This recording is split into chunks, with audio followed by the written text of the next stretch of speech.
on a daily basis for his food chain.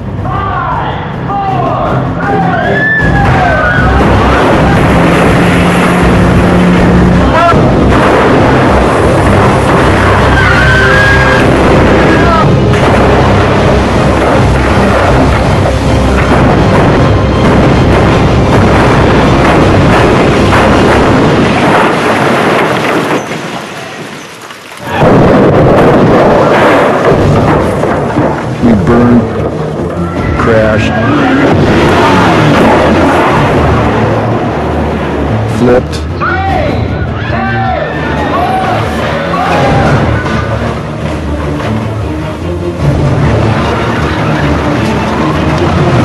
Probably close to 200 cars. Yes, I'm going to try and go to the We had like 30 or 40 cars sent to the shop and stripped the engines and transmissions out and put the pick points on them and the plates on them for us to flip and throw. And we do that all on the day, wherever X marks the spot. We have this catapult, and then we just run a cable out, hook it up to the car, and then we, with the use of high-pressure nitrogen, we can fire. It's the same way a plane is launched from an aircraft carrier. We do this exact same thing, only on a smaller scale, and it's all like portable. And we'll take that anywhere on the set Michael wants to go, and we'll launch cars. Screaming everywhere, screaming. Ready, on, roll camera. Ready, on, 3, 2, 1, action!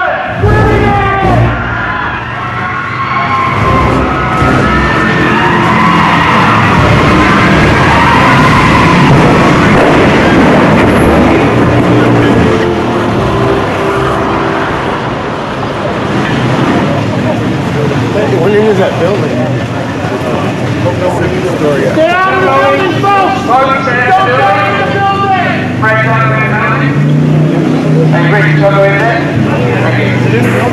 Look up there, please. Fred, that's it, keep the lock up. Thank you very much. Guys, walk away, please, film crew. Thank you. No one does car chases better than Michael. I mean, they're incredible. Like they're at Mach 3, and you feel like you're right in the middle of them. One of my shooting styles is using this little go-kart thing where it goes very fast, like 100 miles an hour, and it's a very small vibrating camera that's real low to the ground and looks like a suicide vehicle. And we use that for anything from running down the street to chasing cars. It's a very powerful tool for getting in and around and close to the action. We use it quite a bit.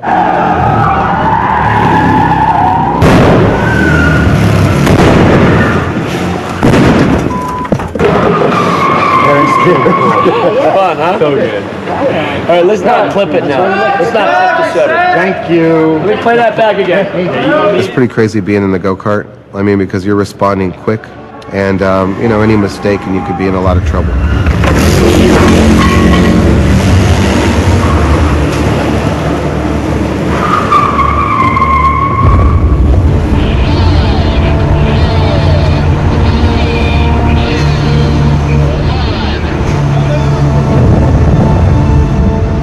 Tell you, I'm never going to be doing another highway chase again because I've now done highway chases till the cows come home. I wanted to transform right under the on-ramp, all right? So the next on-ramp is where we're going to start the transformation. Okay. The highway chase is huge. I mean, we have tumbling cars, we have crashing cars, we've got cars upside down hitting cars, we've got scraping cars. But this one will top most of the ones I've ever done because now you got robots transforming at 80 miles an hour on a freeway. And I don't know how you can top anything like that now. All right, let's go try one, shall we? Yeah. We try to put the audience inside the action. So they're actually eating cars, they're actually in the crash. Come on, let's go. Baybuster, follow me. Watch out, watch out. Yeah, guys. We use the Baybuster, that crazy triangle car that can actually take direct hits from cars. The Baybuster is a pickup truck with a cage on the outside of it, and they mount anywhere from 2 to 4 cameras on the front. And if we have flipping cars or cars being thrown off the top of car carriers, I mean, we normally drive the Baybuster right into it. it's great for the audience. That's part of that eat the action that the audience gets to see that's not CGI.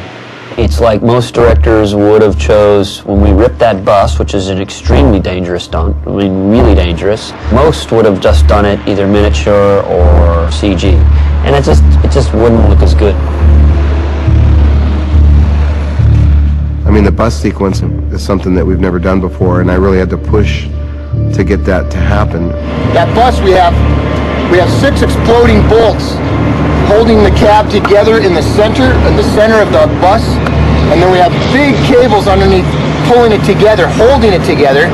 We cut the cables and blow the bolts, and the actual bus cracks in half like an egg in two pieces. There's a stunt driver and drives the front away because it's going to drop down on another set of wheels so he can still control it. And then the back half has those same cannons in it that we're going to fire at 1100 PSI, 3 cannons, and the back half of the bus is going to flip away. Wow, it'll be really cool. We're going to pop the cable, which is the first cable pulling it. Then there's another cable wrapped around him, and it's going to take about 3 seconds for that bus to pull like that, and then we blow the thing. Once we pop the cable, it's all automatic. Richard, you have the bomb in your hand? Yeah, I have a button on the floor, yes. Okay, so Richard has to be there. Releasing the first cable when the bus comes out from under the bridge and gets into the sun. Come on, we're gonna make this an epic. Come on, guys, let's do this. Let's go. Fuck this. Let's go. Come on. Copy that. Let's go. Come on, guys. Someone get in this charge vehicle and have it started, because we're moving in position right now. Move those cars forward, Kenny Bates. So we put Richard Epper in the bus, and I drove the Bay Bomber and chased it with 4 cameras on the front end. But no one really knew what the bus was going to do. All right, guys. Hey, Simon. Speak to me, because I'm going to go. Keep on a dead battery in here. Now everyone hears me. No, I'm ready to pull out and you'll kill Michael.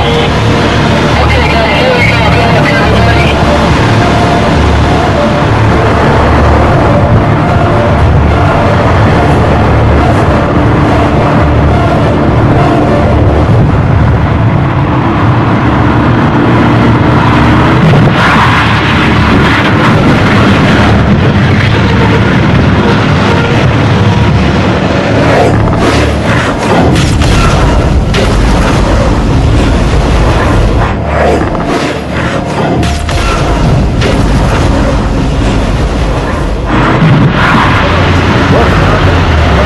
Kenny, how'd it go, man?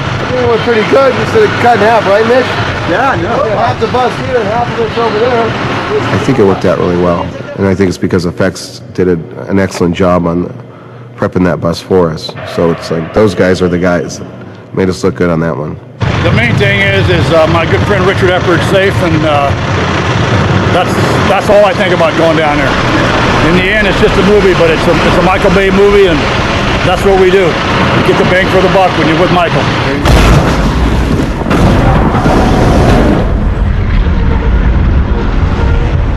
Yeah, actually, no one was hurt on this movie. I mean, we've had a really spotless track record for such a long time, and you know, knock on wood, because by the way, it's just a dangerous business. What we do, what they're doing, is dangerous.